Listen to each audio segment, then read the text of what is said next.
Ruginya jualan di Bukalapak. Ini dia.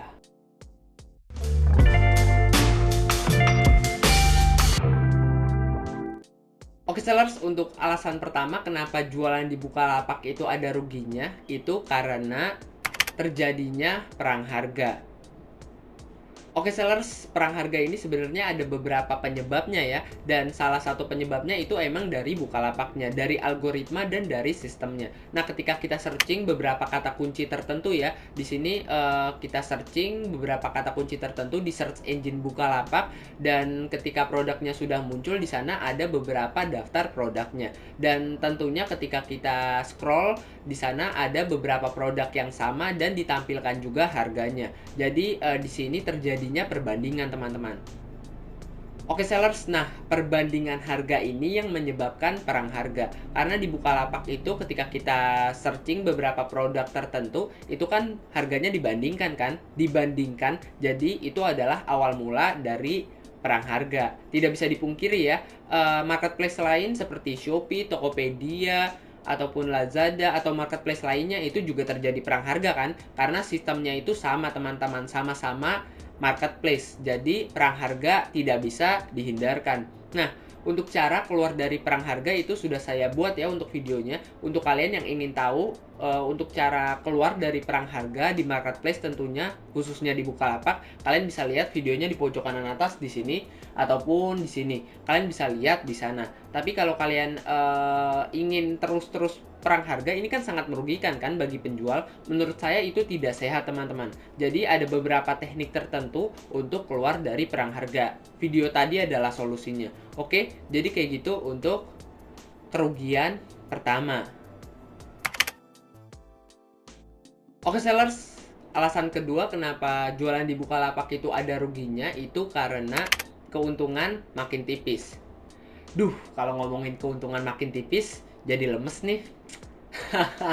Oke, kita lanjut. Pembahasannya malah kemana-mana nih. Oke, kita lanjut ya. Nah, keuntungan tipis ini terjadi akibat perang harga, teman-teman. Jadi ini masih ada hubungannya ya dengan perang harga. Nah, ketika terjadinya perang harga, itu nanti ada beberapa seller atau penjual yang membanting harga, sehingga keuntungan mereka akan makin tipis, teman-teman. Dan ketika kita tidak membanting harga juga, nanti penjualan kita akan turun, teman-teman. Dan umumnya penjual itu akan membanting harga juga. Jadi banting-bantingan harga antar penjual, teman-teman, untuk mendapatkan penjualan.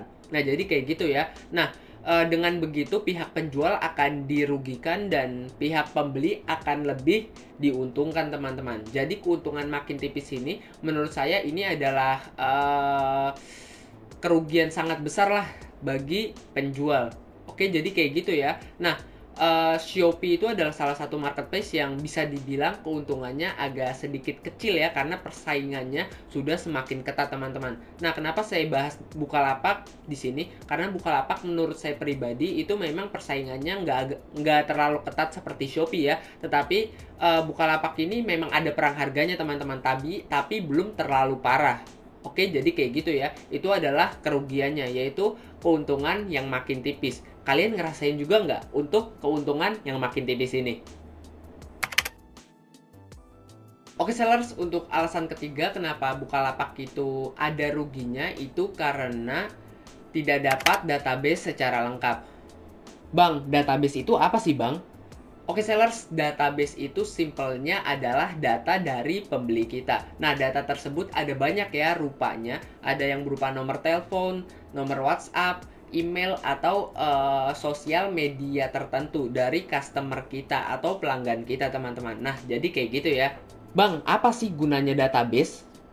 Oke sellers, gunanya database itu adalah untuk retargeting, teman-teman. Nah, retargeting itu adalah untuk menargetkan pembeli kita kembali. Artinya kita bisa tawarkan pembeli tersebut dengan produk-produk tertentu yang kita ingin promosikan kepada mereka. Jadi retargeting ini adalah suatu promosi gratis, teman-teman. Jadi ketika kita mendapatkan sebuah database, kita bisa menawarkan sebuah produk lagi kepada si customer kita ini, atau yang bisa dibilang mantan customer, teman-teman. Jadi kayak gitu ya. Karena ketika kita menawarkan kepada orang yang sudah membeli produk kita, itu kemungkinan closingnya atau persentase closingnya akan semakin besar. Oke, jadi kayak gitu ya. Nah, kita bahas nih mengenai kerugian dari Bukalapak. Nah, kerugian dari Bukalapak itu kan tidak mendapatkan database kan secara lengkap. Nah, ketika kita berjualan di Bukalapak itu cuma dapetin nomor telepon doang, teman-teman.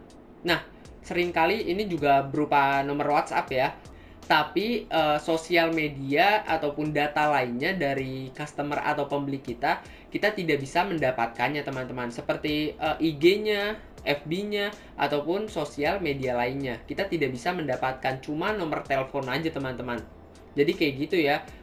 Biasanya nomor telepon ini juga mencakup nomor WhatsApp ya, tapi jarang banget, teman-teman. Ada orang yang memang nomor Bukalapaknya itu atau yang terdaftar di Bukalapak itu juga berkaitan dengan WA. Itu jarang banget, teman-teman. Jadi kita susah untuk retargeting. Dan untuk retargeting kita bisa lewat SMS. Dan kalau kita SMS itu kan juga bayar kan. Jadi kita juga ngeluarin budget. Nah, lebih enak lagi kalau kita dapat sosial medianya seperti WhatsApp, Instagram, ataupun Twitter misalkan. Itu kan gratis kan untuk cara retargetingnya kan. Kita tinggal chat aja ke dianya, teman-teman. Oke, jadi kayak gitu ya. Itu adalah kekurangan ketiga, yaitu adalah tidak mendapatkan database secara lengkap. Oke, kayak gitu ya. Oke sellers, untuk alasan keempat kenapa jualan di Bukalapak itu ada ruginya, karena pencairan uang dari buka dompet itu lama. Oke sellers, ketika kita ingin mencairkan dana ataupun uang kita di buka dompet kita, itu lumayan lama, teman-teman, sekitar 1-2 hari atau bahkan lebih. Nah, untuk kalian yang tidak tahu buka dompet itu adalah suatu dompet digital ya dari Bukalapak. Nah, kalau di Shopee mungkin kalian tahu Shopee Pay. Nah, jadi kayak gitu. Ini adalah suatu dompet digital dari Bukalapak. Nah, ketika kita ingin mencairkan suatu uang ataupun dana yang liquid ataupun cepat, itu tidak bisa, teman-teman. Di Bukalapak kita butuh sekitar 1-2 hari atau bahkan lebih. Nah, jadi itu adalah kekurangan keempat, atau ini adalah kerugian ketika kita jualan di Bukalapak. Oke, saya akan rekap ulang nih beberapa penjelasan saya mengenai kerugian jualan di Bukalapak. Oke sellers, untuk alasan pertama itu adalah karena terjadinya perang harga. Nah, perang harga ini banyak sekali ya dampak negatifnya untuk penjual. Nah, untuk alasan kedua ini adalah keuntungan yang makin tipis. Nah, keuntungan makin tipis ini adalah salah satu penyebab terjadinya perang harga ya. Jadi ini dampak lah ya. Dampak perang harga, ketika perang harga terjadi, dampaknya itu adalah keuntungan makin tipis. Nah, untuk alasan ketiga itu adalah tidak dapat database secara lengkap. Ketika kita berjualan di Bukalapak, itu umumnya kita cuma dapat nomor telepon dari customer aja, ataupun nomor telepon dari pembeli kita. Nah, untuk alasan keempat itu karena pencairan buka dompet lama, teman-teman, atau pencairan uang ataupun dana kita di buka dompet itu cukup lama. Oke sellers, jadi itu adalah 4 alasan jualan di Bukalapak ada ruginya. Oke, jika kalian suka dengan video kali ini, kalian bisa komen ya. Dan jika kalian ada rekomendasi video lainnya, kalian juga bisa komen di kolom komentar. Apa sih video yang akan saya bahas selanjutnya? Atau apa sih hal yang saya harus bahas untuk kalian? Nah, jadi sekian untuk video kali ini. Saya Ahmad Hidayat. Terima kasih. Mantap. Oke, makan, kita makan.